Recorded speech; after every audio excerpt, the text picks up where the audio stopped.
저는 1억을 모았고 3억까지 벌었습니다. 그리고 지금은 통장에 0원이 남았습니다. 지금부터 제가 어떻게 여기까지 오게 됐는지, 그리고 왜 뉴질랜드에 와 있는지 말씀드리려고 합니다. 이건 성공담이 아니라 제가 선택한 결과에 대한 기록입니다. 우선 저는 돈을 쓰는 것보다 모으는 것을 훨씬 좋아하는 사람입니다. 그래서 수능이 끝나자마자 공장에 가서 일을 했었고, 이때 처음으로 월급이란 돈을 받았습니다.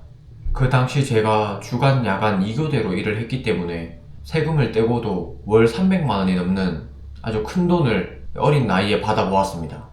어린 나이에 이런 좀 큰 돈을 받아 보니 좀 돈을 모으고 싶다는 그런 욕심이 생기기 시작했습니다. 그래서 대학교에 들어가서도 매 학기 방학마다 공장에 가서 일을 했습니다. 그리고 대학교 3학년 때부터는 과에서 추진하는 프로그램의 대표를 맡아 월 50만원의 지원금도 받아가며 학교 생활을 이어갔습니다. 그리고 졸업 전에 저는 상하수도 설계사로 조기 취업을 하게 됩니다. 그래서 이때 취업하기 전에 제가 모아놨던 돈이 학교 다니면서 공장 아르바이트 했던 돈이랑 지원금 모아놨던 돈, 총 해서 한 2천만원 정도였습니다. 그리고 회사 생활 동안은 주말 출근 야간 가리지 않고 주 54시간을 3년 넘는 기간 동안 꽉꽉 채워서 일했습니다. 꼭 필요한 생활비를 제외하곤 전부 투자했습니다. 그렇게 20대 후반 투자 수익률도 올라 제가 목표로 했던 1억 원을 달성했습니다. 제가 원하던 1억을 벌었지만 저는 멈추지 않고 모든 월급은 계속해서 투자를 이어갔고, 저는 주식이 아니라 코인에 투자했습니다. 코인은 변동성이 워낙 컸습니다. 입사하고 1년이 지나기까지는 가격이 계속해서 떨어졌지만 1년 반 정도 지난 후에는 이제 가격이 조금씩 오르기 시작했습니다. 그리고 시간이 지나면서 코인 시장이 크게 올랐습니다. 돈을 매달 적립식으로 투자해서 1억이 되었던 돈이 불과 몇 달 지나지 않아서 3억 원이 넘는 돈이 되었습니다. 그리고 문제는 이때부터였습니다. 제가 입사하고 1년 정도 지났을 무렵 시장이 많이 떨어졌다는 판단하에 처음에는 카카오뱅크에서 3천만원, 그 다음 국민은행에서 2천만원, 그리고 또 3천만원, 그리고 마지막으로는 이제 이금융까지 손을 벌려 3,800만원을 끌어다가 투자했습니다.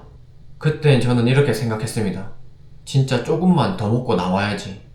하지만 시장은 제 생각처럼 움직여주지 않았습니다.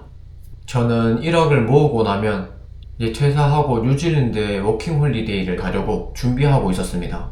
그렇게 2024년 9월에 비자 신청을 하였고 24년 12월 제 계좌는 3억 원을 훌쩍 넘었습니다. 저는 빗썸과 업비트에 나눠서 투자를 하였습니다. 종목을 10가지 이상 투자하였고 사고팔고를 반복하였기에 거래 내역이 너무 많아 가장 상승률이 높았던 도지코인을 예시로 들겠습니다. 앞에서 말씀드렸던 대로 입사한 후 계속해서 적립식으로 투자를 하였지만 중간중간 사고팔고를 반복하였습니다.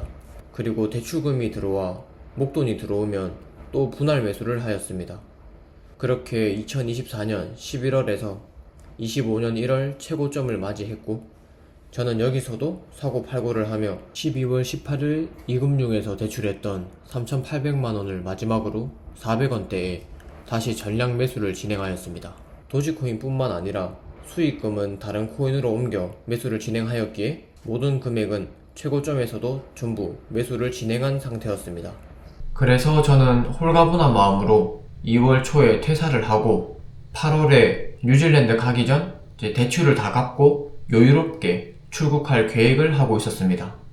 그런데 퇴사를 하고 나서부터 코인은 계속해서 떨어졌고, 저는 이제 수입이 없는 상태에서 제 대출금 약 1억 2천만 원에 대한 이자를 투자금에서 계속 떨어져 가는 투자금에서 끌어다가 갚아야만 했습니다. 코인은 오를 땐 진짜 빨리 올라가지만 떨어질 땐 훨씬 빨리 떨어집니다. 그렇게 출국을 계획한 8월이 다가왔을 때는 대출 원금 1억 2천만 원을 제외하면 약 2천만 원 채 되지 않는 돈이 투자 계좌에 남아있을 상태였습니다.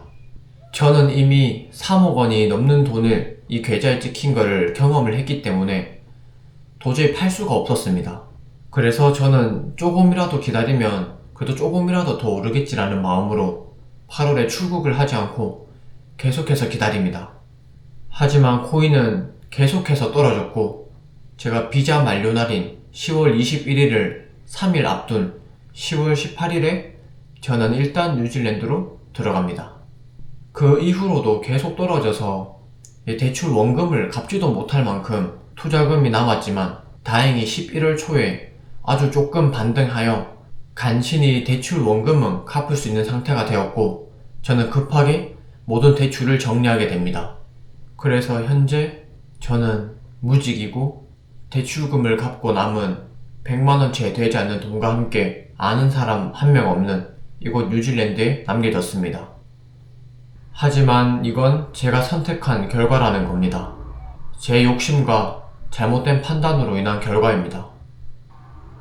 제 욕심으로 인해 발생한 이러한 결과들이 너무나도 부끄럽지만 저는 이 과정을 숨기지 않기로 했습니다. 잘 되면 잘 된 대로, 망하면 망한 대로 모든 과정을 가감없이 기록하려고 합니다. 앞으로 어떻게 흘러갈지는 저도 잘 모르겠습니다.